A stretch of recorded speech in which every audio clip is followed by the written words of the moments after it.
Hello everyone, welcome to my channel. Keep it simple but significant. I am your host Sasi. Let us start today's discussion. Mines and Minerals Regulation and Development Act 1957 is applicable to which of the following? Mines and minerals act 1957 जो है वो किस पर applicable है? तो ये applicable है iron ore and limestone के लिए। Minor mineral and atomic mineral के लिए ये एप्लीकेबल नहीं है। सो the answer is only 3 and 4. Answer is C. The Mines and Minerals Regulation and Development Act of the year 1957 is applicable to the both iron ore and limestone.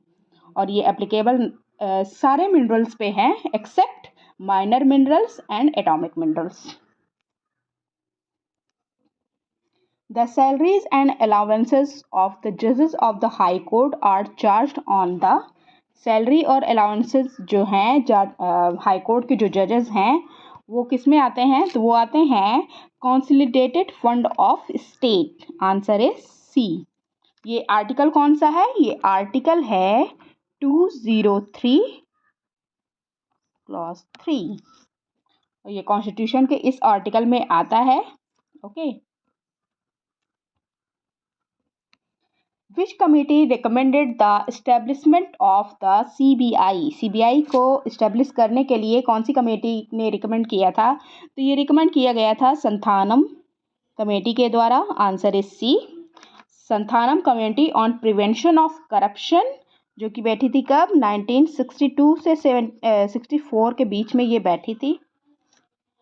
ये recommend किया था इसने establishment of CBI. It became the main investigation agency of the central government.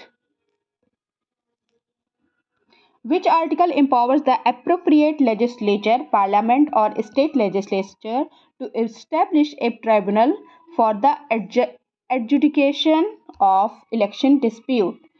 कौन सा article empower करता है parliament और state legislature के लिए इस्टेब्लिश करने के लिए एक ट्रिब्यूनल जो उनके इलेक्शन डिस्प्यूट को है उसको सॉल्व करेगा? तो ये आर्टिकल है article 323B. Answer is B.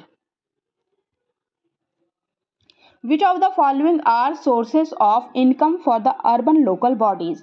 Urban local bodies के लिए सोर्स ऑफ इनकम कौन कौन सा है?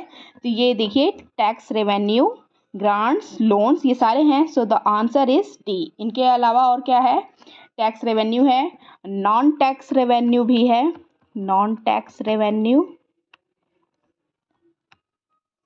एंड ग्रांट्स, लोन्स, डिवोल्यूशन ये भी आता है इसके अंतर्गत। Where did doctrine of judicial review originated? तो डॉक्ट्रिन ऑफ जुडिशियल रिव्यू हमने कहाँ से बोरो किया है? तो ये बोरो किया गया है USA से। Judicial review as a doctrine was developed in USA in 1803। 1803 में ये डेवलप किया गया था by John Marshall. John Marshall के द्वारा इसको लाया गया था। The then chief justice of American supreme court in the famous case Marbury versus Madison. जो एक केस था मार्बरी वर्सेस मैडिसन, इस केस में जॉन मार्शल के द्वारा 1803 में जुडिशियल रिव्यू को लाया गया था। As per which among the following article President of India has power to grant pardon, reprieves, respite or remission of punishment or to suspend, remit or commute the sentence of any person convicted of for any offense? किसी offence के लिए कोई person convicted है तो उसको ये सारे जो है pardon, revive, respite, remission, suspend, remit, commute, ये सारे जो पावर्स हैं ये प्रेसिडेंट को मिले हैं। तो ये कौन से आर्टिकल में आते हैं? तो ये आर्टिकल है article 72।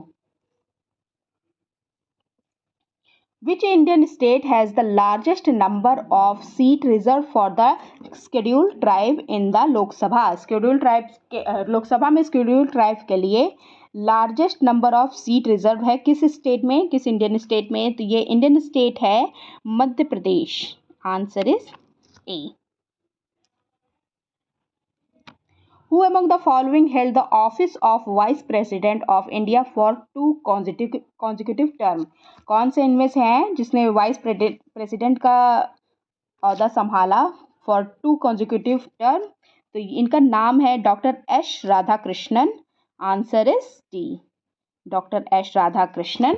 Doctor S Radhakrishnan was elected for the as the first vice president of India in 1952।